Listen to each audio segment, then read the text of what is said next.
स्वागत है दोस्तों। आज की वीडियो में मैं आप सभी को खेलो इंडिया यूथ गेम्स के बारे में सारी की सारी डिटेल समझाने वाला।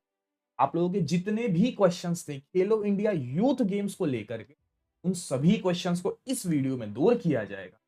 खेलो इंडिया के ऊपर ऑलरेडी पूरा का पूरा प्लेलिस्ट बना दिया गया है। रजिस्ट्रेशन कैसे करना है, क्या अवार्ड्स दिए जाते हैं, सिलेक्शन कैसे होते हैं, पूरी की पूरी चीजें बता दी। But Khelo India youth games क्या है, इसका सबसे बड़ा क्वेश्चन था आप सभी के मन में। उस क्वेश्चन को इस वीडियो में कंप्लीटली दूर किया जाएगा। इस वीडियो को देख लोगे तो खेलो इंडिया यूथ गेम्स को लेकर के आपके मन में कोई और क्वेश्चन नहीं बनने। अगर आप लोग इस चैनल के पास पहली बार आ रहे हैं, प्लीज इस चैनल को सब्सक्राइब कर लीजिए। स्पोर्ट्स रिलेटेड बहुत सारी अपडेट्स प्रोवाइड की जाती है। सबसे पहला और बड़ा क्वेश्चन है कि सर खेलो इंडिया यूथ गेम्स, खेलो इंडिया यूनिवर्सिटी गेम्स, ये दो गेम्स क्या होते हैं और मैं किस गेम में पार्टिसिपेट कर सकता। इसका साधारण सा जवाब मैं आपको प्रोवाइड कर देता हूं। खेलो इंडिया, मान लो खेलो इंडिया एक फेडरेशन है। मान लो खेलो इंडिया एक फेडरेशन है। वो फेडरेशन दो विभागों में डिवाइड की गई। पहला है खेलो इंडिया यूथ गेम्स, दूसरा है खेलो इंडिया यूनिवर्सिटी। अब इन दोनों इवेंट्स में से आप लोग किस इवेंट में पार्टिसिपेट कर सकते हो, वो चीजें डिसाइड होती है आपके एज के ऊपर। अगर आपकी एज 18 साल से कम है तो आप लोग खेलो इंडिया यूथ गेम में भाग ले सकते हैं। अगर आपकी एज 18 साल से ज्यादा है तो आप लोगों को यूनिवर्सिटी गेम्स में ही पार्टिसिपेट करना पड़ेगा। और 18 से लेकर के 22 से 24 एज के बीच का देखा गया, इन बच्चों को सिलेक्ट किया जाता है खेलो India university game. Youth games के लिए 18 से कम आपकी एज होना जरूरी बनता है। नहीं है तो थोड़ी दिक्कत हो सकती है, हाँ एक आध दो दिन का एडजस्टमेंट हो जाता है। बट अगर ज्यादा है, आप अगर 20-22 साल के हो तो भाई ये काफी ज्यादा डिफिकल्ट बनने वाला है। समझे। अब एज कैसे कैलकुलेट करना है उसके लिए आप लोगों को नीचे डिस्क्रिप्शन में लिंक प्रोवाइड कर दी जाएगी। यहाँ पर आने का पहली चीज तो आप लोगों को क्या करना है कि ऊपर आपका डेट ऑफ बर्थ, जो डेट ऑफ बर्थ आपके बर्थ सर्टिफिकेट में लिखा हुआ है वही चीजें माननी जाती है। ये तो आपका डेट ऑफ बर्थ यहाँ पर एंटर करना है। उसके बाद आज का दिन, आज की जो भी तारीख रहेगी वो चीजें यहाँ पर आप लोग एंटर कर लीजिए। तो वो डेट फॉर एग्जांपल हम समझ लेते हैं आप लोग जनवरी 1 2005 में पैदा हुए हैं।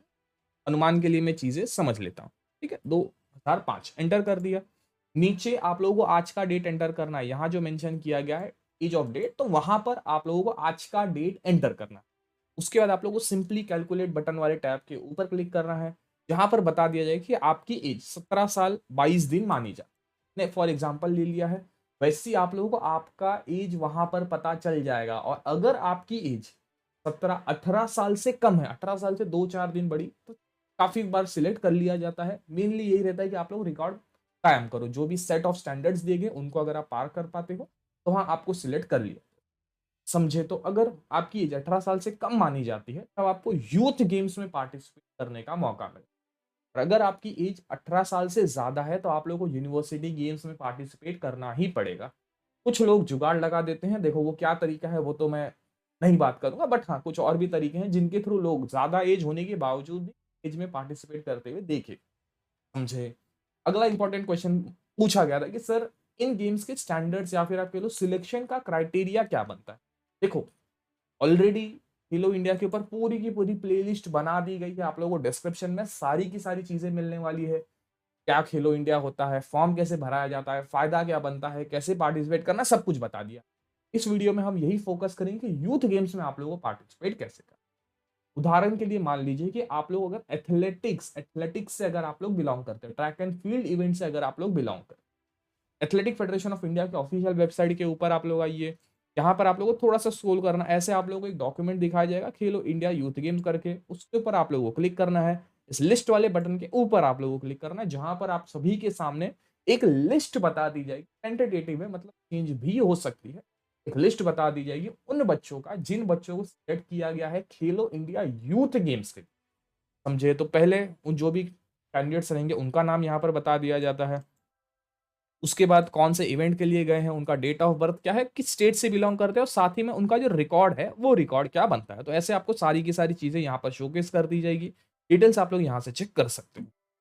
अब इसमें रिकॉर्ड्स माने जाते हैं, आपका क्या रिकॉर्ड सेट किया गया है, साथ ही में खेलो इंडिया यूथ गेम्स ने क्या रिकॉर्ड भेजा था। फिलहाल के टाइम के ऊपर जो रिकॉर्ड भेजे गए थे 11.05 के अंदर अगर आप 100 मीटर कंप्लीट कर लेते हो तो हाँ आपको खेलो इंडिया यूथ गेम्स के लिए सिलेक्ट किया जाएगा।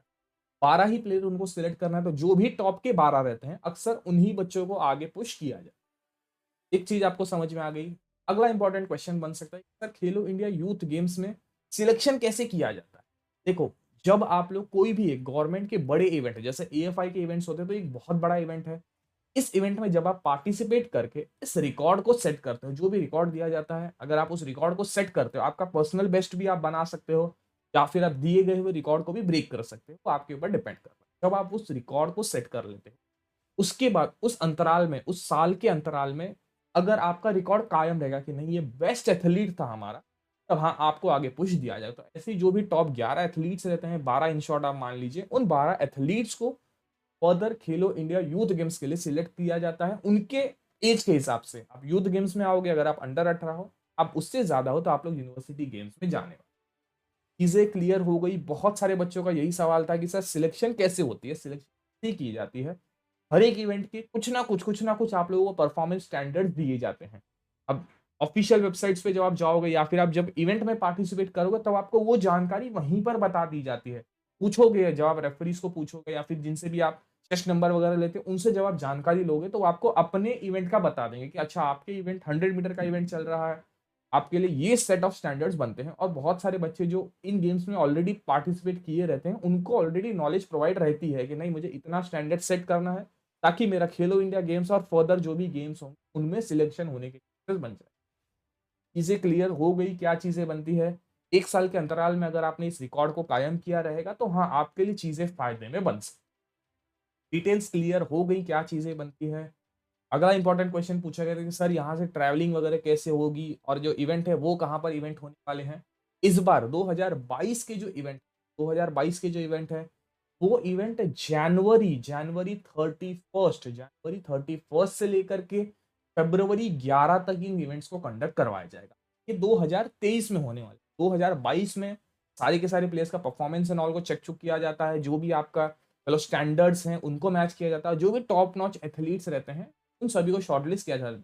अक्सर देखा गया है दिसंबर के महीने तक ये सारी की सारी चीज़ें को कर दिया जाता है। उनके बाद सारी की सारी जो भी मतलब चेस नंबर्स हैं, उनका जो फॉर्म एंड ऑल है, ट्रैवलिंग का कैसा, ये सारी की सारी चीज़ों को उसके बाद जा करके सेट किया।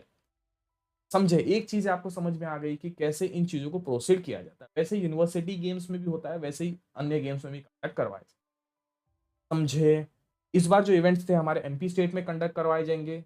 ट्रैवलिंग वगैरह का जो खर्चा है, समझो कि आप कोई और स्टेट से बिलोंग करते हो, ना कोई और स्टेट से अगर आप बिलोंग करते हो, आधा ट्रैवलिंग का खर्चा आपसे लिया जाता है और आधा खर्चा जो भी अपनी स्टेट एसोसिएशन है वो करती है।